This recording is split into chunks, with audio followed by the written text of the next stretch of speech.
student, continuation to the genomics and proteomics. Today we will talk about the topic functional genomics, and you must know what is the meaning of functional genomics.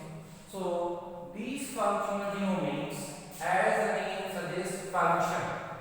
So what are the various functions of the genome? How does genome works?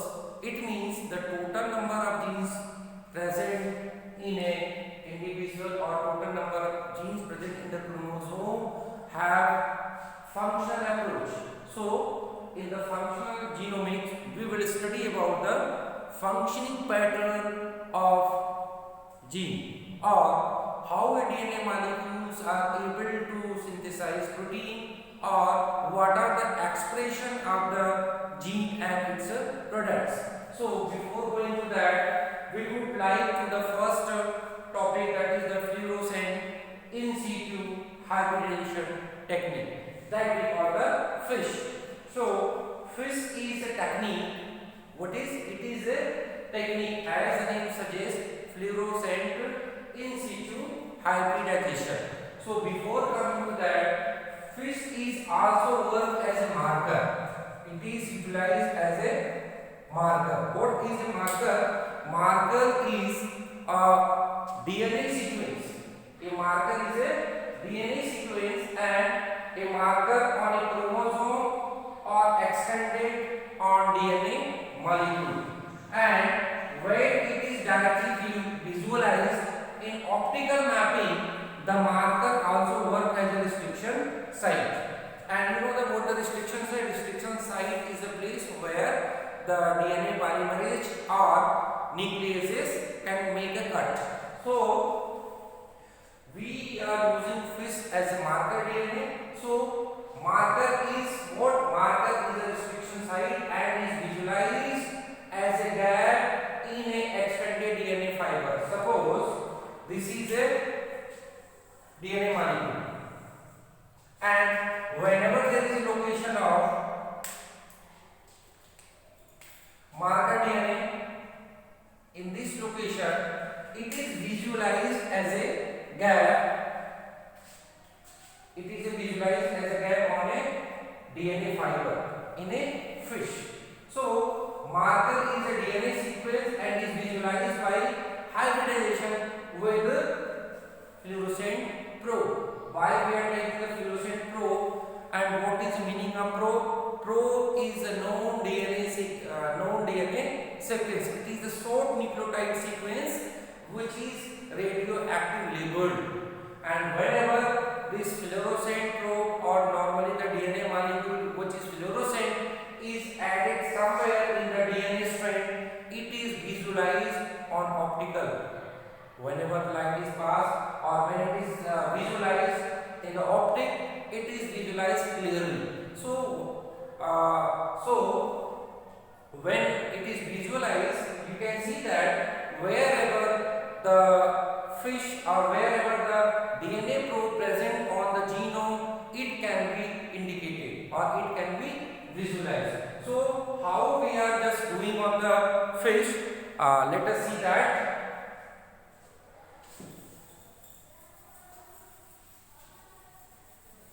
First of all, the technique of FISH was introduced, and it is one of the important aspects of molecular biology. In the molecular biology, we must know what is the neat translation. A neat translation is a technique of coloring the DNA in the simple language. So neat translation is a technique of coloring the DNA. Here the coloring of DNA means we are taking the DNA probe which are fluorescent or which are having coloration. So this this neat translation, another mean is that, you know, the DNA polymerase 1, this is the DNA polymerase first. So these DNA polymerase have tendency to remove some of the nucleotide sequence, and at that place, it means the replaced place can be filled with the known DNA probe. What we are using here? Known DNA probe as a like this FISH. So suppose this is the DNA sequence, this is the unknown, this is the un. These DNA sequence are unlabeled. So first of all, this unlabeled DNA sequence is treated with the alkalis or DNA polymerase, or you can say nucleases. So what will happen there? As a result of that, these DNA which is unlabeled, when treated with the DNA polymerase, will have like this. We are taking only this first step, not the second one. So this way, here you can find this gap, and these gaps are called the nicks. Now, how we can fulfill these nicks? These nicks can be fulfilled by using a DNA probe that is fluorescent. So first one is how we will make the probe. So let us see. This is the DNA molecule or DNA strand, and as a result of denaturation, we will find this small nicks that we call the gap, and here we will add that fluorescent mark the molecule as here. After adding that, suppose we are adding here this fluorescent.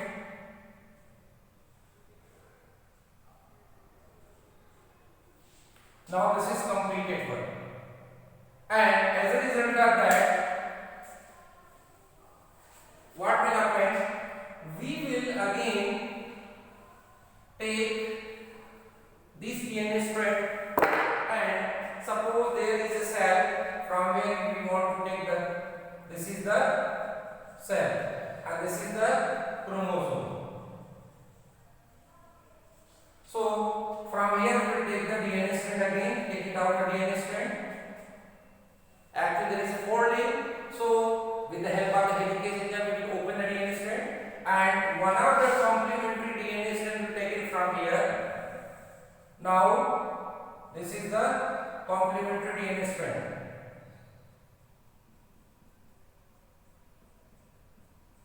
So as a result of that, this structure will be forming. As a thereafter, what we'll do, we will add what is, these are the fluorescent marked DNA molecule, or that we call the probe. So as a result of that, whenever the probe is located here, this is the position of the probe or location of the probe, fluorescent probe, and this strand is from that side that we have taken out from the cell. Now here what will happen? Addition of primary antibodies or secondary antibodies. You can see these are the primary antibodies, and here we are taking the fluorescent as a light, so it will be glow here. Now this structure of DNA is hybridized. It means the fluorescent molecule or the probe is added here, and wherever in the genome it will be located or it will be placed or added, it is visualized and the pattern is seen. So the technique of this fluorescent in situ hybridization was came into existence in the year 1977, and it was discovered or developed by Ripa and Palmer. So Palmer and Ripa is the molecular biologist who have developed this technique, and how this fish is utilized in detecting the diseases. Let us see.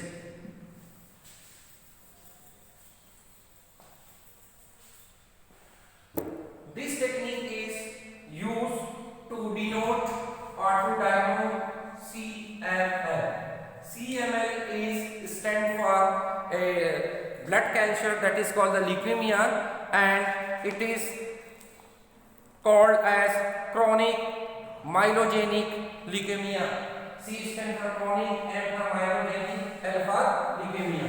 So these CML can be diagnosed or can be detected in their number. So before going to CML, we must know that if you want to study the karyotype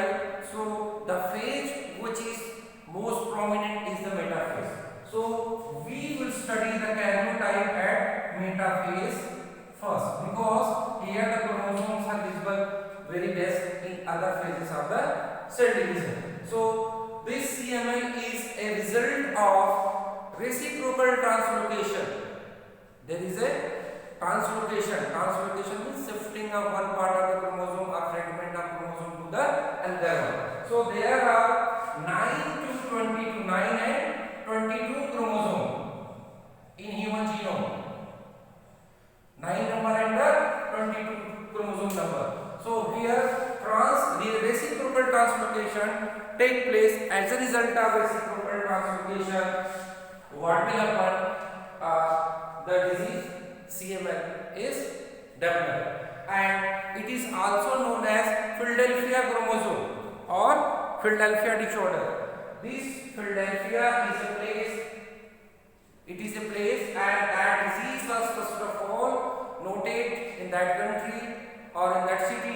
So therefore, it is also known as Philadelphia chromosome. So let us see that this is the chromosome number 9 and this is the chromosome number 22. Here, this is abnormal.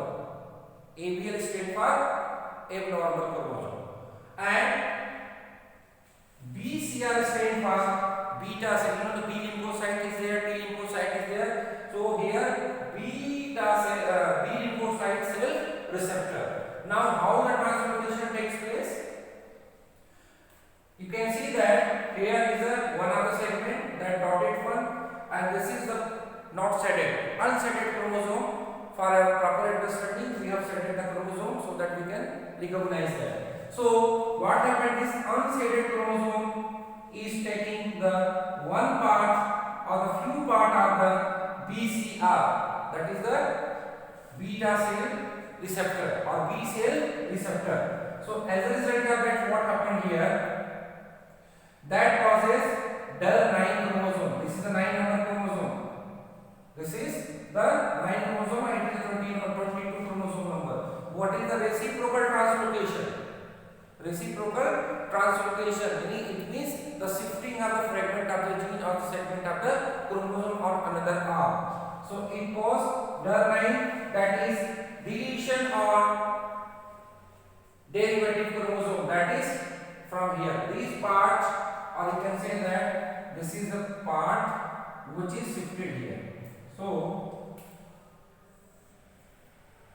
now this is the reason for the Philadelphia chromosome, or we can that PH1. Now how it can be detected while we are examining the karyotype, or while we are observing the smear of CML, that is the chronic myelogenic leukemia. So what happened here? Whenever these chromosomes are taken with the FUSH, that is the fluorescent in situ hybridization, what will happen there? In the normal case, that is unaffected one, there is red and green dots will appear. There is red and this is actually green. So red and green dots are appear. It is representing the unaffected, that is the healthy one, not disorder, normal one. But as a result of that, what will happen when the shifting takes place, that is the reciprocal translocation takes place, what will happen in a chromosome on the karyotype? The red and green will be mixed up and it causes the yellow color. There is a yellow spot are visible on the chromosome number, and number of yellow spot on the chromosome depict about the affected or the chromosome number which is disorder. So these can be visualized that if more and more number of chromosomes that are having the yellow spot is considered as the intensity of the more chronic disorder, or it is the maximum number representing the more disease or intensive disease, and it can be also helpful to chemotherapy and drug effect. So this is, suppose this is the example, this is the chromosome pattern or the karyotype before the chemotherapy or before the drug administration. Now again the CML smear is taken out and it is studied.